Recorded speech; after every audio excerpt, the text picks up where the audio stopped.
I'm Ensley Drew Barnes. On the night I turned 18, I blew out the candles on a cheap grocery store cake just as my stepmom slammed a stack of documents onto the dining table in our Wichita home. Sign this now or get out for good, Kimberly Brooks snapped, pointing at the old trust paperwork. $1.4 million was never meant for a brat like you. That money belongs to this family. My dad, Richard Carter, stared at the floor. My stepbrother, Colton, leaned back with a grin like it was some early holiday gift. I refused. 10 minutes later, I was outside with one backpack, the door locked behind me, and a -7 wind cutting through my hoodie. I walked my usual route to the same dark corner, passing the same older woman wrapped in a thin coat on her flattened cardboard with a small tin cup. Like every night, I placed my last $5 into it, until her dry fingers gripped my wrist with surprising strength. She pulled me closer and whispered, terrified, "Listen carefully, child. Tonight you don't sleep on the street, not the park, not anywhere they expect. Find a cheap motel, pay cash, lock the door, come back tomorrow morning. I have something that will save your life." Welcome to my story. If you've ever been betrayed by the people who were supposed to care for you, stay until the end. If you're watching from somewhere cold, comment your city and subscribe for more true family drama and revenge stories posted daily. I stood on the dark Wichita sidewalk, shaking while searching my backpack for the last of my money. $127 earned washing dishes at the diner all summer. That was everything. The wind cut straight through me as I walked east along Kellogg until a flickering pink neon sign appeared. Starlight Motel. Vacancy. The clerk didn't look up from his phone as I slid $38 across the counter. Cash only. No ID. No questions. Room 12 smelled like stale smoke and bleach, but the deadbolt and window lock worked. I kept my boots on, curled under the thin blanket with my coat still on, and cried until I couldn't anymore. The next morning, I went back to the corner. Mrs. Evelyn sat on her usual cardboard, her coat pulled tight. I crouched down. "You knew something was going to happen that night." She studied me for a long moment. "Call me Mrs. Evelyn Rose Harland. I've been watching out for you. The people in that house want you gone." I told her everything. The trust, the way Kimberly flashed the old copy and yelled that if I didn't get the money, it would still revert to my dad, how she insisted it belonged to their family. Mrs. Evelyn listened silently, then nodded like she'd heard stories like this many times.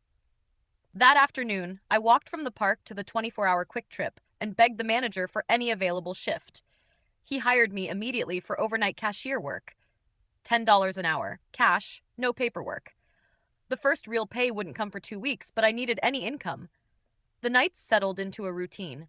Clock in at 11, mop floors, restock shelves, ring up truckers and club kids until 7. I lived on 99-cent noodles and discounted donuts. Every shift, I put aside $5 or sometimes $10. At sunrise, I'd walk to the corner and slip it into Mrs. Evelyn's cup. She never asked where it came from. She only held my cold hands and said, "Thank you." Some nights, a sharp chemical smell drifted from the park, like spilled gasoline. I assumed it came from the gas station across the street. I was too exhausted to think more. Then one morning, after covering a double shift, I cut through the park as usual. Yellow tape blocked every entrance. The fire trucks were gone, but the smell of gas and melted plastic still hung in the air. Every bench I had used when motel money ran low was scorched and twisted. The corner where I kept my backpack under a tarp was reduced to ash beside someone else's burned sleeping bag. Investigators were collecting samples from a melted plastic bottle with a rag inside it. One of them said they had 2 clear pore patterns and a shoe print in the wet grass. I stared at the damage, my stomach dropping. Those benches were my backup plan. Someone had made sure I had nowhere left to go. As the red and blue emergency lights reflected off the burned benches, I slowed. The entire north side of the park was taped off, the yellow tape snapping in the wind. 2 fire investigators in navy jackets scraped soot into jars, while another officer photographed the half-melted bottle with the rag in its neck. The air tasted like gasoline and burned plastic. Then a familiar silver Honda pulled up. Lauren Marie Evans jumped out, diner apron still on, eyes wide. "Ensley, I've been driving around every morning looking for you." She reached for me. I stepped back. "I'm managing," I said. "You call this managing?" She gestured at the destruction. Get in the car. You're coming home with me. I shook my head. I can't drag you into this. She tried to argue, but I was already walking away. That evening, after wiping counters and restocking energy drinks until my hands smelled like citrus cleaner, I returned to the corner. Mrs. Evelyn was already there. I crouched beside her. You knew something was coming the night I got kicked out. She patted the cardboard. Sit. I did. She lowered her voice. 3 weeks ago, I noticed the same kid circling this block almost every night. Expensive shoes, good jacket, never put a penny in my cup. He watched you count your money and noted where you walked. I've seen that expression before. It's someone planning something. She reached inside a black USB drive and a folded scrap of paper into my hand. On the paper were 2 shaky words. Watch alone. I bought a cheap solar camera from a pawn shop, she whispered. Mounted it high on the lamppost across the street. It's been recording since I first saw him. Whatever's on that drive, view it alone first, then decide what comes next. I closed my hand around it. Why take this risk for me? She sighed. Because 20 years ago, my own son decided I was worth more dead than alive. No one helped me then. I'm too old to fight now, but not too old to give you the tool you need. Back in room 12, I locked the door, pushed the dresser in front of it, and plugged the drive into my cracked laptop. 1 file. I clicked play. Night vision footage from 4 nights earlier appeared. 2 figures walked into frame carrying red plastic gas cans. The taller one put his down, pulled out a phone, and angled the screen toward the light. It was my stepbrother, Colton Brooks, grinning like it was amusing. He told his friend, "We finish this before Friday. She signs at the bank next week, renting, and that money stays tied to her forever. After that, no second chances." His friend laughed, opened the can, and started pouring liquid across every bench I used. Colton joined him, making sure the exact corner where I hid my backpack was drenched. He looked into his phone and said, "One less problem," then lit the match.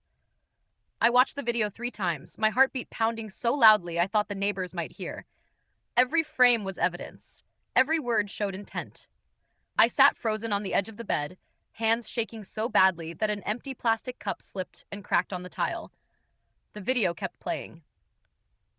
I dragged the bar back to the moment Colton angled his phone toward the streetlight. The text messages on his screen glowed clearly. At the top was the sender name, Kimberly Brooks, my stepmother. The final message, sent 19 minutes before they lit the match, was impossible to misunderstand.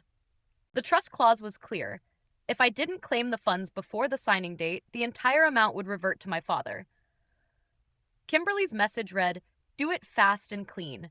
No mistakes this time." I stared at her words until they blurred. They weren't trying to scare me away. They genuinely believed that if I vanished before signing at the bank, the money would default back to my dad. They were wrong, but they were fully prepared to harm me over that misunderstanding. My chest tightened and I struggled to breathe. I grabbed my phone and dialed the only person I trusted. Lauren answered immediately. "Where are you?" "Room 12. "I'm coming." "Don't stop for anything." She arrived in under 15 minutes, still in her diner apron. I locked the door behind her, pushed the dresser in front of it again, and played the video without saying a word. We watched the full recording in silence. When Colton's laugh played, Lauren covered her mouth. When Kimberly's text appeared, she gripped the bed frame like she might fall. "That's your stepbrother," she whispered. "And that's my stepmom giving him instructions." She stared at the screen, then at me. "They think killing you hands the money to your dad. That's what the old trust copy says." I nodded. They never saw the updated version. Lauren's expression hardened. "We're taking this to the police tomorrow morning. No debate." I barely slept. Every noise outside sounded like footsteps. Near dawn, I walked to the corner. Mrs. Evelyn was already there in her faded coat. I crouched down. "You saved my life." She shook her head yet, but I recognized the look in that boy's eyes weeks ago. It was the same look my son had the night he decided I was worth more dead. I wasn't going to let that repeat. I asked how she knew to set up the camera. "I had a feeling when you first told me about the trust. Greed makes people reckless and predictable. I've slept lightly for 20 years. I figured that experience might help someone else." She squeezed my hand. Do what you need to do now. I'll be right here. When I returned to the room, Lauren grabbed my arm. We leave in 5 minutes. I called the diner and said I was sick. This ends today, she said. Lauren backed out of the motel lot before sunrise and drove straight to the Wichita Police Department's Central Station on South Market. We entered through the glass doors while the lobby was still mostly empty. The desk sergeant took one look at me and buzzed us in. Detective Anthony Morales met us in a small interview room with gray walls and a table bolted to the floor. He looked to be in his early 40s, calm and observant. I placed the USB drive on the table. This contains video of my stepbrother pouring gasoline in the park where I've been sleeping. My stepmom told him to do it. Morales inserted the drive, pressed play, and listened without speaking. When Kimberly's message appeared, he paused the video, leaned closer, and read it twice. Then he asked, "Do you have the trust document?" I slid him the copy, the same pages Kimberly had waved at me the night she kicked me out. He reviewed the clause she always quoted about funds reverting to my father. Morales nodded. "Sit tight." We stayed there most of the day. A technician confirmed the footage hadn't been edited. They ran Colton's face through the system. His license photo matched instantly. Within 2 hours, another detective brought in Colton's friend from the footage. He hired a lawyer quickly, but gave a written statement saying he'd been paid $200 to help teach someone a lesson. By late afternoon, Morales returned. "We have enough for an arrest warrant. Attempted aggravated arson carries serious time in Kansas. We're picking him up tonight." Lauren took me to her apartment so I wouldn't be alone. At 12:47 a.m., my phone lit up with Morales' number. "Colton Brooks is in custody," he said. We picked him up at the North Woodlawn residence. He tried running out the back, but officers were already positioned. He's not talking yet, but the evidence is solid. I asked about Kimberly. She showed up 10 minutes later, yelling it was all a mistake. She already had a lawyer from the top firm in the state. Judge granted bail with conditions: ankle monitor, no contact order, passport surrender. She's home now, but the monitor alerts if she gets within 500 feet of you. I stayed at Lauren's that night. The next morning, a dark sedan was parked across the street from the convenience store when I left for my shift. The same car followed Lauren's Honda the next 2 nights. Kimberly might have been wearing an ankle bracelet, but she still believed the money would revert to my dad, and she wasn't finished. Friday morning, the trust officer from First National Bank on East Douglas called while I was wiping down the lottery counter. "Miss Barnes, the final paperwork is ready. Bring 2 forms of ID anytime today. Once you sign the acceptance forms, the entire $1.4 million transfers to the segregated account in your name only. No co-signers, no overrides." I told my manager I had a family emergency and clocked out early. Lauren picked me up, and we drove downtown in silence. The bank lobby was quiet, with marble floors and cool air. In a private office, the trust officer walked me through every page: tax forms, beneficiaries, fraud protections, penalty clauses. She slid over the final signature page. "This is it. After you sign, no one can access the principal without your written consent." I signed my name, steady for the first time in weeks. When the scanner beeped, she smiled. "Congratulations. You're now a very wealthy young woman." We walked into the bright noon sunlight.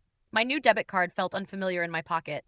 Before we reached the car, my phone rang, an unknown Wichita number. Then Kimberly's name flashed. I let it ring. A text followed. "We need to talk as a family. I can explain. Meet me, please." I blocked her. An hour later, Detective Morales called as Lauren and I were heading to lunch. "Your stepmother triggered the ankle monitor perimeter 3 times.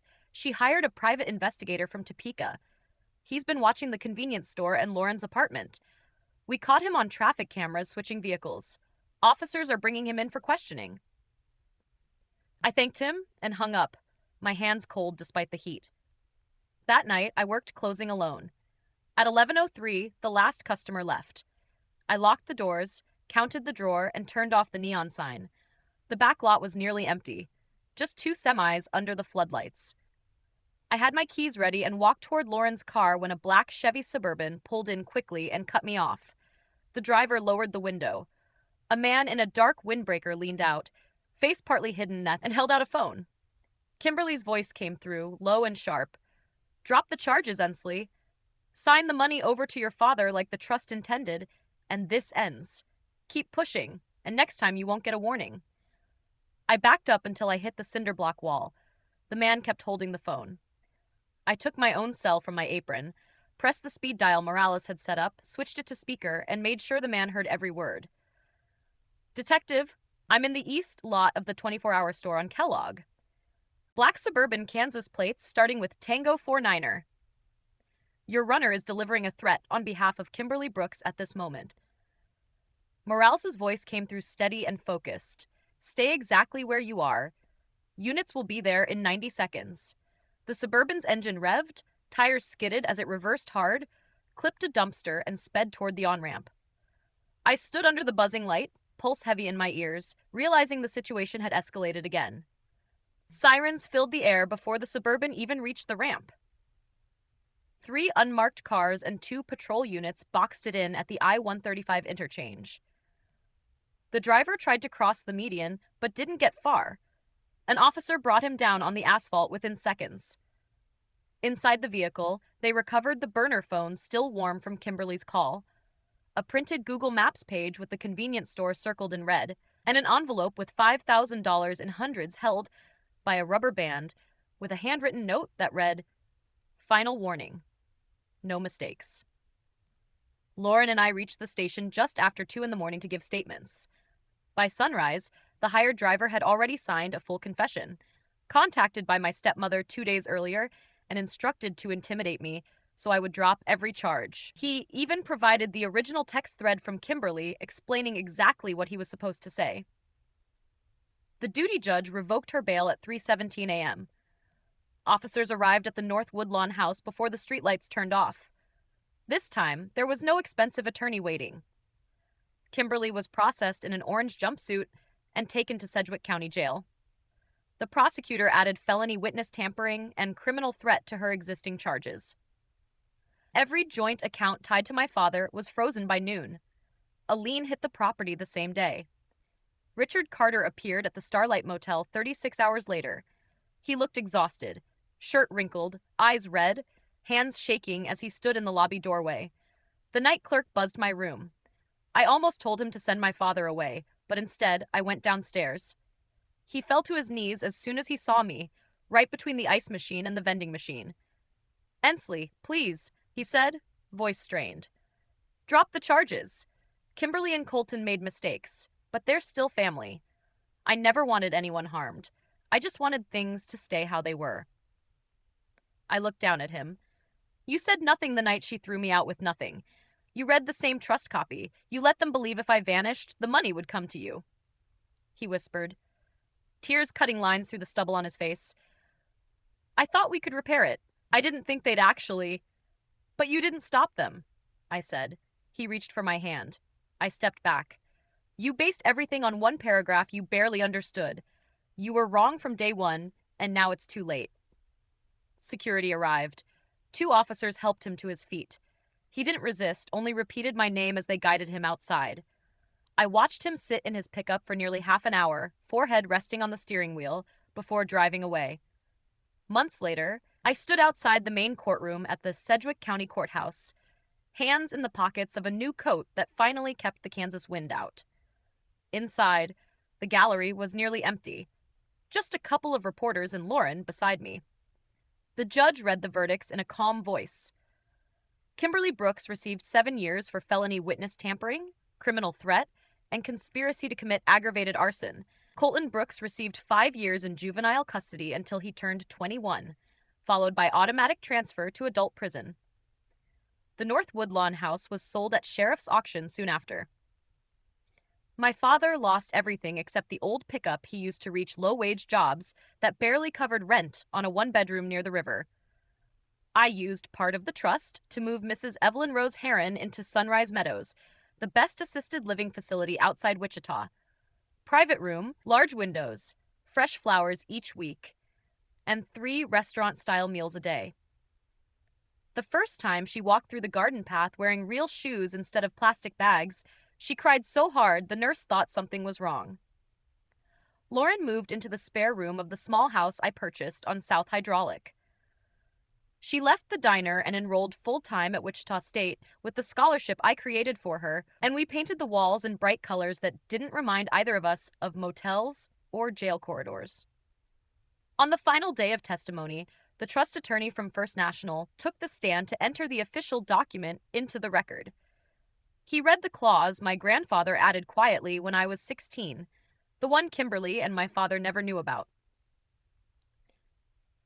If Ensley Drew Barnes were to die or fail to accept the trust principal before the signing date, the entire amount would transfer permanently to the Harold Barnes Memorial Scholarship Fund for at-risk youth in Sedgwick County.